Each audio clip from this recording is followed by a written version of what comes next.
Alright, so I've unpacked some of the gear that I've got in my backpack, and I'm not going to go through it in a huge degree because like some of the gear here I could literally spend an hour talking about. I use it that much. So the first thing I'm going to cover is my laptop choice. Now, I also have a Surface Pro.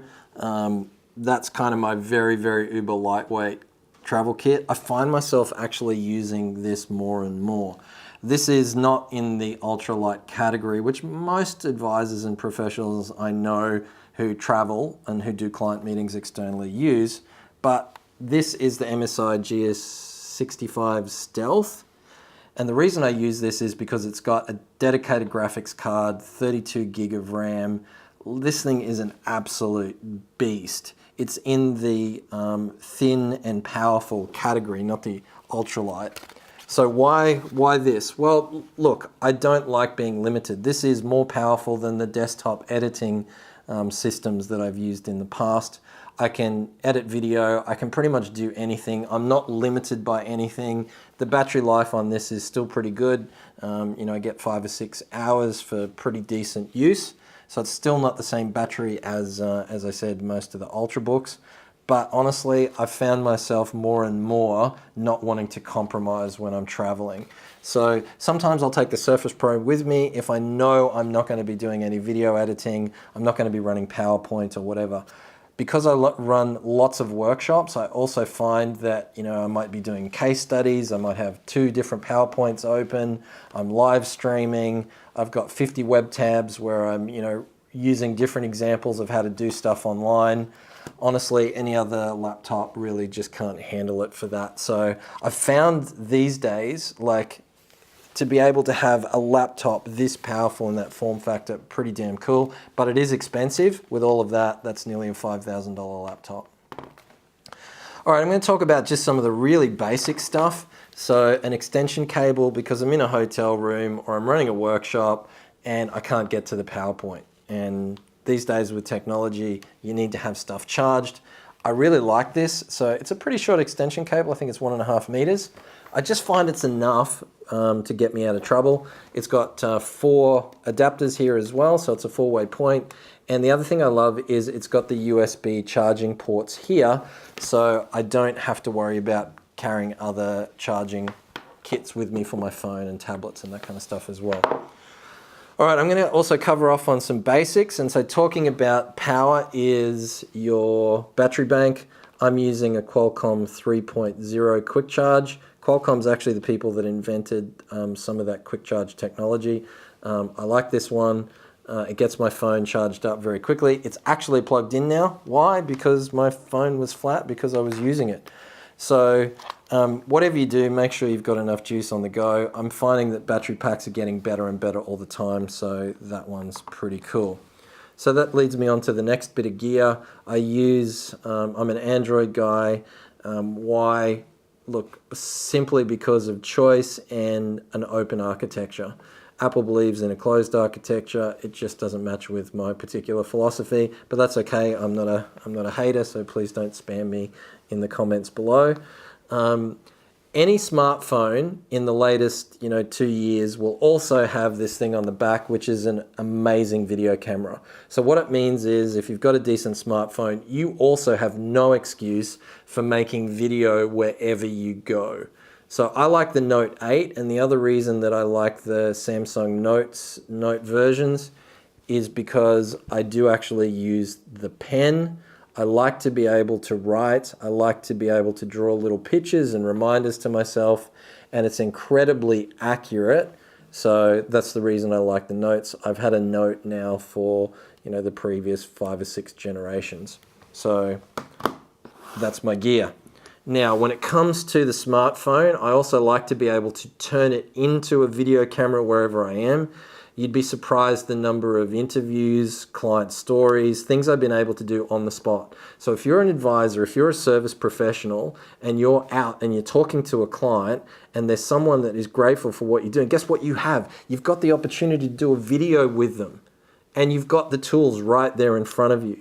So one thing that I use is a little mount, so you can mount this to a tripod, which I'll talk about in a second. I use two different ones. This is an aluminium one, which is really nice. It's called an Elanzi, which was pretty cheap on eBay. I think I paid about $15 for this one. And then I also have a lightweight one, which is plastic. They're a little bit more flimsy. I have broken a couple, but I think I paid like $3 or $4 for this. So mounts to a tripod, which means your phone turns into a video camera. I'll get to the tripod in a second. The other thing that I use is a 2 terabyte hard drive. Pretty cost effective. This is a WD. I find I've used plenty of different hard drives, but that's also a must-have. So I tend to back up all of my things, especially if I'm recording, both to a hard drive and my laptop. You never know when things can go wrong. All right, so the last bit on the laptop and the computer gear itself is a powered USB extension hub. So the reason I use this is because I like to be able to live stream. I like to be able to run workshops, plug in different microphones wherever I am. And I find that that makes it uber adaptable. And so that's just a little bit of kit as well. So I'm going to put some links up to, if not these products, similar things that we've found online so that you can check them out. So the next little thing I'm going to talk about is the flare. And this is something a little different. This was actually a Christmas gift from my daughter Ella for this year. And it's a little case, and when you open it, it actually has earplugs in them. And it's got a metal titanium core, and then it's got this soft rubber finish on it, and it fits really snugly in your ear. It's really comfortable, and it blocks out pretty much all noise. So if you're traveling and you're staying in hotels, then you will have discovered that no matter where you go, there's usually something like traffic noise, noisy neighbors next door, construction noise for the building across the road in the morning. When you flew in and you just got into your hotel room at 2 a.m. And construction starts at 4 a.m., well, that solves my problem. So handy bit of gear. The other thing I'm going to talk about very quickly is if you have trouble sleeping, and when you're traveling a lot and you're kind of, working on your computer and you're doing things late, then here's a little tip for you. So these are blue light blocking glasses. Now, there's plenty of different versions you can get. I typically wear Gunners when I'm at home and at the office, and I've got a whole bunch of pairs. These aren't Gunners. These are a cheaper Chinese knockoff. They have plastic lenses, so they're not as durable. But the reason I use them is because they fold completely flat. This helps me sleep. It's one of the best tips that I can give for you. You've jumped off a plane, you're coming into somewhere, and as soon as I do, I put these on, and it blocks out the blue light, which messes with your circadian rhythm. So wear these 2 hours before I go to sleep. It makes a huge difference. Okay, so the other thing I'm going to talk about is a tripod. This is a little bit hefty, but I find myself using it in so many different circumstances and situations. This is a Manfrotto pistol grip.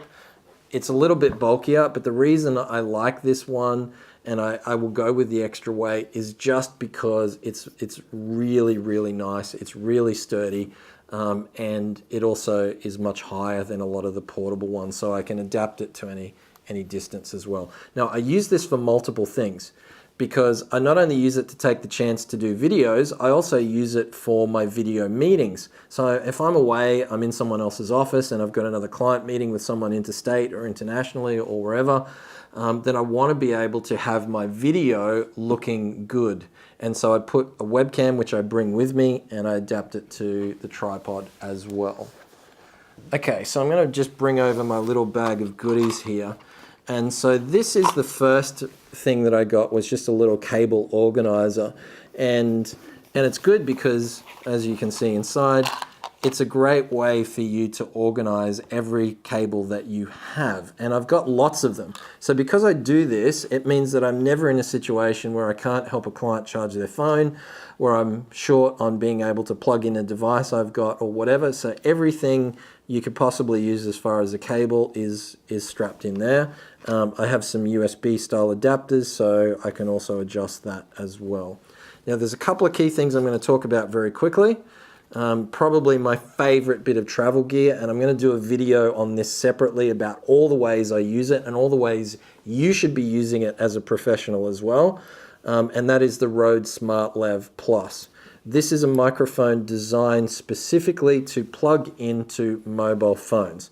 And very quickly, your mobile phone has a different port to the port on your computer and the port on your camera, like the one I'm filming with right now. So what you will want to do is make sure that when you buy the Rode Smartlav Plus, okay, is your lapel microphone. In fact, that is what you are listening to me on now.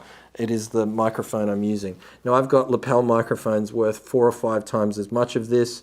I've got really expensive wireless kits. I'm not using the wireless kit. I'm actually using the extension cable.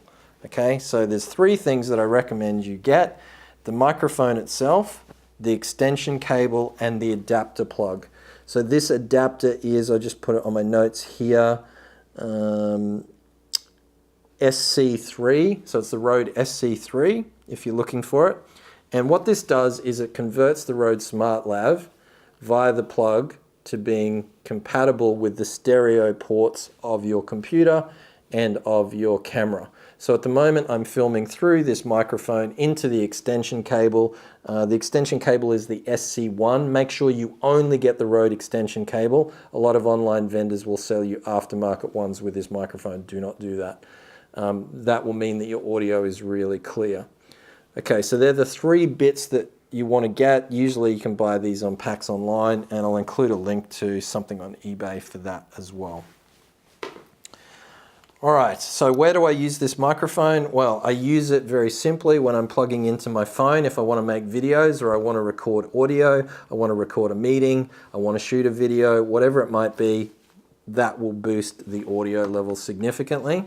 I also use this as my microphone for my video meetings when I'm away.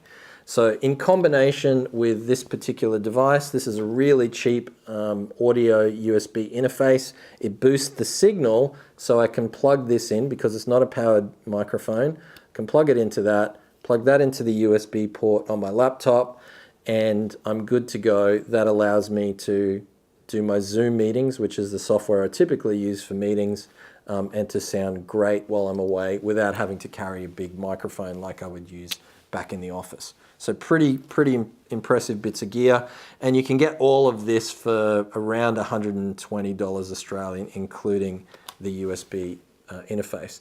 The last little bit which I've used as a backup in certain situations is, and I'm just reading my notes again on this one, it's the SC5, which is also a Rode adapter.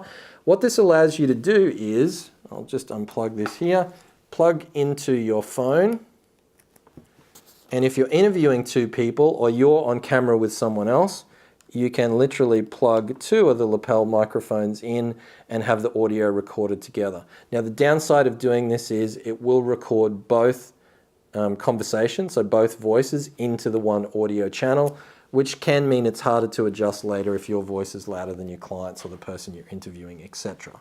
Okay, but very useful bit of gear, and I'd suggest you get that as well. All right, so looking in the rest of my box here, the other thing that I'd suggest very strongly you do, if you're a professional, if you're in the advice and service businesses, if you're not using video meetings, you're really being left behind. So having a webcam that isn't just the basic default one in your laptop, as good as it may be, will actually up your professionalism and game. So what I do is I use that in combination with the tripod. This is the Logitech. It's the top of the line consumer version. It's the C922. So I use that as well. Okay, what else have we got in here? My favorite mouse, which is the Logitech MX Anywhere. I just find the form factor really good. It's rechargeable, the battery lasts for ages, and it's worth the extra bulk even when I'm traveling to be able to control my computer specifically. Other than that, it's primarily cables. Because I do a lot of presenting, I've got adapters for DVI, for VGA, for HDMI to micro, and pretty much everything in between. And the last thing is I carry SD cards. I've got a HDMI cable. This is the other thing. I find a lot of the time I want to be looking at stuff on a different screen. I have thought about buying a second screen monitor for my computer. Sometimes I'll just sit in the hotel room and I use the TV there as my second output. So that's my essential travel gear. Hopefully you got something out of that. Most importantly out of this video, I'd like to know what's your essential gear. What's the stuff you couldn't leave home without when you're talking about being a professional? So I'd love to hear your thoughts. If you could please put in the comments below any of the stuff that you find invaluable, and that way we can share and learn together. Thanks very much. We'll talk to you soon. Cheers.